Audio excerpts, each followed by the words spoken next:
ಜಾರಿ ಬಗ್ಗೆ ಸಿಎಂಗೆ ಪರ ವಿರೋಧ ಅನ್ನೋದೇ ಈಗ ಸಂಕಷ್ಟ ಆಗ್ಬಿಟ್ಟಿದೆ. ವರದಿ ಜಾರಿ ಬಗ್ಗೆ ಸಚಿವರ ನಡುವೆ ಅಸಮಾಧಾನ ಹೆಚ್ಚಾಗಿದೆ. ಪರ ವಿರೋಧದ ನಡುವೆ ಎಚ್ಚೆತ್ತುಕೊಂಡಿದ್ದಾರೆ ಸಿಎಂ ಸಿದ್ದರಾಮಯ್ಯ.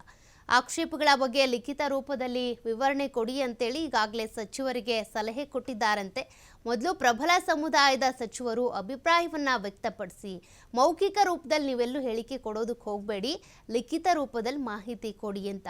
ನಂತರ ಉಳಿದಂಥ ಸಮುದಾಯಗಳ ಸಮಸ್ಯೆ ಏನು, ಆತಂಕ ಏನು, ಆಕ್ಷೇಪ ಏನು ಅದ್ರ ಬಗ್ಗೆ ಪ್ರತಿಕ್ರಿಯೆಯನ್ನು ಪಡ್ಕೊಳ್ತಾರಂತೆ. ಸದ್ಯಕ್ಕೆ ಒಕ್ಕಲಿಗ ಲಿಂಗಾಯತ ಸಚಿವರ ವಿರೋಧವನ್ನ ಬಗೆಹರಿಸೋದಕ್ಕೆ ಅಂತ ಸಿಎಂ ಸಿದ್ದರಾಮಯ್ಯನವರು ಚಿಂತನೆ ನಡೆಸಿದ್ದು, ನಂತರ ಉಳಿದ ಸಮುದಾಯಗಳ ಬಗ್ಗೆ ಚರ್ಚೆ ಮಾಡೋಣ ಅಂತ ಜಾತಿ ಗಣತಿ ಜಾರಿಗೆ ಸಂಬಂಧಪಟ್ಟಂತೆ ಸಿಎಂ ಸಿದ್ದರಾಮಯ್ಯ ಎಚ್ಚರಿಕೆ ಹೆಜ್ಜೆಯನ್ನ ಇಡ್ತಾ ಇದ್ದಾರೆ.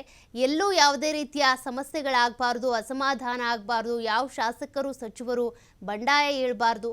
ಹಾಗಾಗಿ ಜಾತಿ ಗಣತಿ ವರದಿಯನ್ನ ಅನುಷ್ಠಾನ ಮಾಡಬೇಕು ಅಂದ್ರೂ ಕೂಡ ಅದಕ್ಕೆ ಅದರದ್ದೇ ಆದ ರೀತಿ ನೀತಿ ಇರುತ್ತೆ. ಸಚಿವರನ್ನ ಅಸಮಾಧಾನ ಆಗದೇ ಇರೋ ರೀತಿಯಾಗಿ ನೋಡ್ಕೊಳ್ಬೇಕು. ಸದ್ಯಕ್ಕೆ ಪ್ರಬಲ ಸಮುದಾಯ ಅಂತ ಗುರುತಿಸ್ಕೊಂಡಿರುವ ಲಿಂಗಾಯತ ಒಕ್ಕಲಿಗ ಸಮುದಾಯಕ್ಕೆ ಈಗ ಅಸಮಾಧಾನ ಇರೋದು.